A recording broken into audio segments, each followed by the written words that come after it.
This video is brought to you by Nebula. Today, Javier Milei says Argentina will leave the World Health Organization. The EU considers tariffs on Silicon Valley tech firms, and world leaders condemn US President Donald Trump's plan to take over Gaza. From TLDR News, this is your daily briefing for Thursday the 6th of February 2025. Argentina's President Javier Milei has announced that Argentina will quit the United Nations World Health Organization, or WHO, following Donald Trump's decision to remove the US from the body. Explaining the decision, which will likely require approval by Congress, Milei criticized the WHO's handling of the COVID-19 pandemic, describing it as a, quote, caveman quarantine that involved what he called one of the most outlandish crimes against humanity in history. To be clear, a crime against humanity is defined in international law as specific crimes committed in the context of a large-scale attack targeting civilians, including murder, torture, rape and sexual violence, enslavement, persecution, and forced disappearances. There's no evidence to suggest that efforts to tackle a pandemic by the UN specialist health body constitutes such a crime. Milei's decision sparked immediate criticism from Argentina's opposition politicians, who say it could leave the country more exposed to health threats. Pablo Yedlin, a politician and trained doctor from Argentina's largest opposition party, told the newspaper La Nación, "Milei is saying, let the world take care of itself. I will save myself. I think it's horrible, and even more so being a peripheral country like Argentina." Leaders of health organizations in Argentina have also expressed concerns that it could limit their access to strategic funds used to buy essential medical technologies and supplies. Milei's decision to leave the WHO could also impact Argentina's ability to buy and sell vaccines, receive technical assistance and financial aid in health emergencies, and integrate research programs with other countries. It's unclear what Milei proposes in place of WHO membership, as he's not announced an alternative health coordination policy. The decision also follows a series of austerity measures taken by Milei in state healthcare, including 1,400 layoffs at the Ministry of Health last month, including 30% of the Vaccine Directorate staff and 40% of the HIV, Hepatitis and Tuberculosis Response Directorate team. In response to President Donald Trump's threat to impose tariffs on the European Union, the bloc is considering robust retaliatory measures aimed primarily at the US's major big tech companies. Sources within the European Commission have revealed that the EU plans to deploy its anti-coercion instrument, or ACI, which would allow the EU to target US service industries, as is considered the toughest response available without breaching international law. Dubbed a bazooka by some EU officials, it allows the bloc to select from a wide range of retaliatory measures, such as invoking the protection of intellectual property rights or their commercial exploitation. It also allows the blocking of foreign direct investment or the restriction of market access for banking, insurance, and other financial service groups. EU Trade Commissioner Maroš Šefčovič emphasised the preference for negotiations, but warned that a firm reaction from the bloc would be forthcoming if necessary. And whilst there is broad support among member states to deploy the ACI, some diplomats have raised concerns, pointing to the current fragile economic climate in Europe.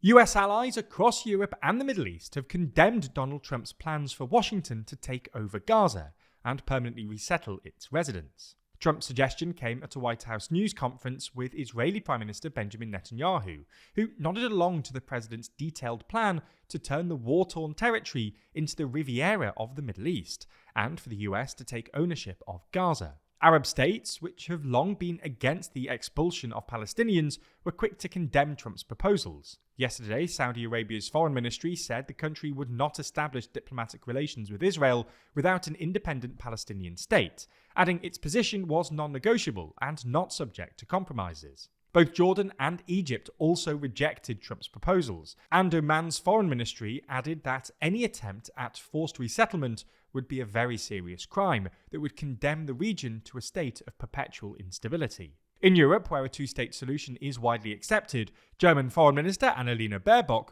warned that Trump's plan for Gaza would lead to a new suffering and new hatred, adding that there must be no solution over the heads of the Palestinians. France's foreign ministry said displacing Gaza's Palestinians would constitute a grave violation of international law, an attack on the legitimate aspirations of the Palestinians, and a major threat to the two-state solution. Concerns over destabilization of Europe's close partners like Egypt and Jordan were also raised, and the effects this may have on Europe. In the UK, Prime Minister Keir Starmer reaffirmed the UK's commitment to a two-state solution, and said that Palestinians in Gaza must be allowed home, and that they must be allowed to rebuild, and we should be with them in that rebuild. Meanwhile, in Gaza, Hamas said that Trump's plan to take over the Strip will pour oil on the fire, and the Palestinian president called on the UN to protect the Palestinian people and their inalienable rights. Last month, January 2025, was the hottest January on record, surprising scientists who expected it to be slightly cooler than January 2024, due to the naturally cooling La Niña weather cycle. Instead, last month was a record breaker, with an average surface air temperature of 13.23 degrees Celsius, which is 0.79 degrees above the 1991 to 2020 January average, according to the Copernicus Climate Change Service, the EU's Earth Observation Agency. As such, it's a continuation of the record temperatures observed throughout the last 2 years.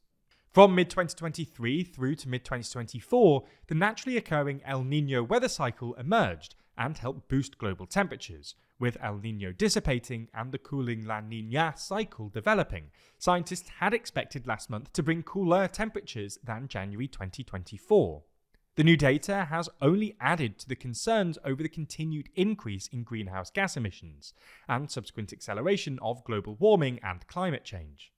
Emeritus Professor of Geophysical and Climate Hazards Bill Maguire from UCL said the January data was both astonishing and, frankly, terrifying, adding that on the basis of the Valencia floods and apocalyptic Los Angeles wildfires, I don't think there can be any doubt that dangerous, all-pervasive climate breakdown has arrived. Yet emissions continue to rise.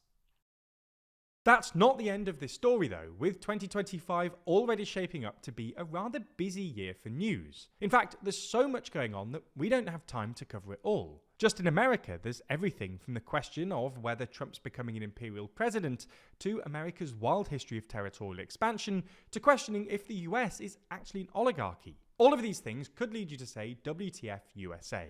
Which is appropriately also the name of the series I'm literally telling you about right now.